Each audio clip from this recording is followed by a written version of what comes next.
Salut tout le monde, on se retrouve aujourd'hui pour la suite du BO qui a été lancé la semaine dernière. Ouais, salut tout le monde. Donc je rappelle rapidement, donc c'était Anjuan contre le Ondin de Gigi. Ouais. Et on reprend tout de suite la game. Ouais, alors oui, on s'excuse, ouais, je suis désolé de t'interrompre pas tous, mais ouais, parce que c'était moi qui m'occupais de la caméra, donc c'est à moi de m'excuser. J'avais mal relancé la caméra, donc ça a commencé au tour 1 de l'adversaire, moi j'avais juste posé un land. Donc ça s'est fait sur une Sook Size. C'est ça, donc sur une Sook Size, donc il lui a permis de regarder sa main, noter comme d'habitude. Et donc là, tu poses un premier ordre. Voilà. L'ordre sur ton donc là, tour. il a bien joué. J'ai pas eu le temps de voir ma main avec l'intro et tout, mais je sais qu'il m'a enlevé donc l'expert douille d'argent. C'est une super bonne idée. On pourrait croire comme ça, oui, il faut virer le lord parce que du coup, son board est moins puissant. Non, pas du tout, parce qu'en m'enlevant l'expert douille d'argent, il m'enlève mon CA. Et donc CA donc card advantage qui va générer en fait.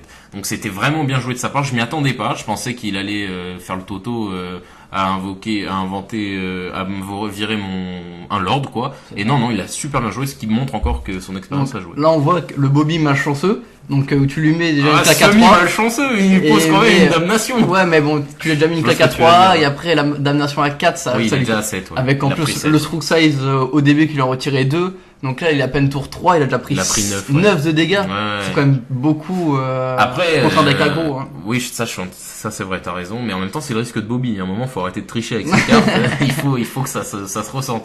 Donc oui, c'est vrai, mais il a quand même damnation si mon board est trop puissant pour lui. Donc bon, par contre, après, damnation, ça coûte 4. Ça coûte 4 et c'est à toi aussi d'essayer de le tuer avant qu'il ait les 4 mana. Voilà, sachant que j'ai mon Curse Catcher, donc voilà. Oui, voilà. Donc là, je joue mon Régéré, qui je crois sera l'homme du match. Je crois aussi.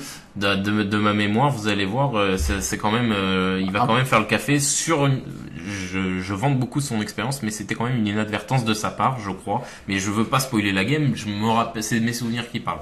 Donc là, j'ai 2 lords, je mets encore une Bastos à 3. Après, le Régéré, en soi, est dans un deck ondin, donc c'est normal qu'il soit là. C'est quand même vraiment la carte qui va te permettre, si t'as pas ton Island Walk. Clairement. C'est la carte un peu parfaite, quoi. Lui et la souveraine, ils sont là pour ça, là-bas. C'est pour pallier. Maintenant, souveraine a été dépassée, comme on vous a dit la semaine dernière. Vraiment, la souveraine, c'est moyen. Mieux vaut pas privilégier Kira, qui coûte autant exactement pareil. Mais le Régiré, c'est vraiment fort parce que c'est même pas que pour les bloqueurs, c'est pour les permanents en fait. C'est permanent qu'ils soient de mon adversaire ou à moi. Donc oui, c'est vraiment j'en fais ce que je veux. Pour le coup, c'est désengagé, tu vas pas engager ta créature. Oui, bien sûr. Par contre, voilà, y a aussi juste une chose, ça ne marche pas. Ça ne fait que quand je lance le sort de Ondin, ça ne marche pas si je fais la fiole. Tout à fait.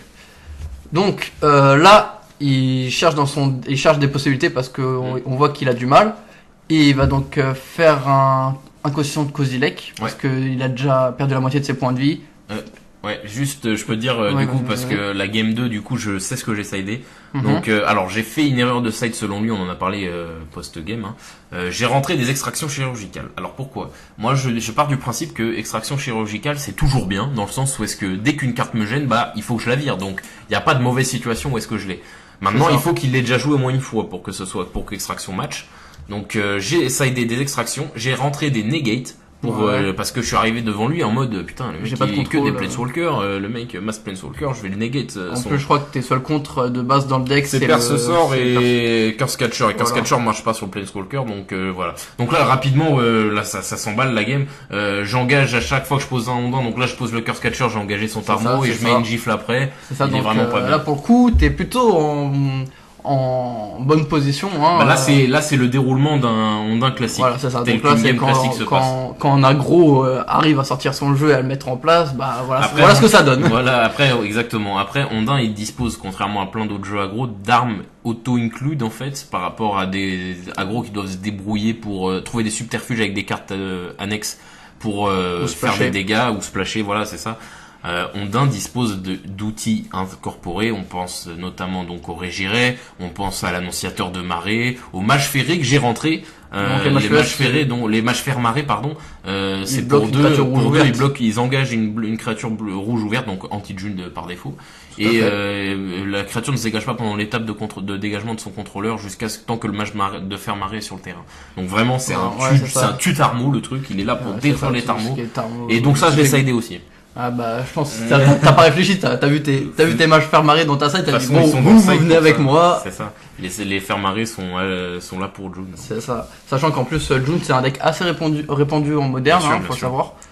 Ça c'est clair, c'était pendant le bon premier tiers de vie du format quand il venait d'être créé, c'était le deck par excellence parce que voilà, c'est En plus de ça, il est toujours bien placé, c'est plus le meilleur deck mais c'est clairement l'un des decks. Donc là, il joue le maître chasseur.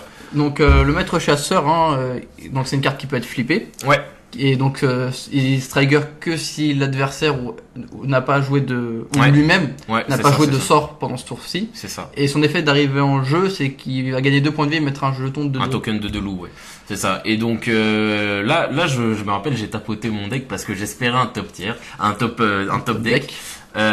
C'était, il me semble, un top deck que j'attendais, c'était le top deck Land parce que j'avais un Master of Wave dans ma main. Et Master of Wave, bah là, si vous comptez un peu, bah ça fait quand même 5 tokens. 5 tokens si on prend le maître des marées. 5 tokens de 1 avec la protection rouge sur lui. Donc il a que des moyens noirs pour me tuer la bête. Mon truc, donc là il était pas bien, sachant que lui c'est un Ondin et qu'il est boosté par Méléor. C'est ça. Donc pour le coup, là, déjà que t'as la game bien en main. Le mage ferait juste c'est game breaker, de t'assurer la victoire. Pour finish. Sachant que là je joue un deuxième régéré, donc maintenant à chaque fois que je joue un sort d'ondin, je peux bouger 2 permanents. Alors là, à partir de là, ça devient vraiment compliqué. Déjà, un permanent c'est déjà beaucoup. Ouais. C'est juste que tu joues quelques sorts en plus, ou 2 ondins. Alors si t'en as 2, c'est vraiment. Donc là j'attaque avec les 3. J'attaque avec les 3, sachant que son Tarmo est engage par les jeux régéré quand j'ai joué un autre régéré.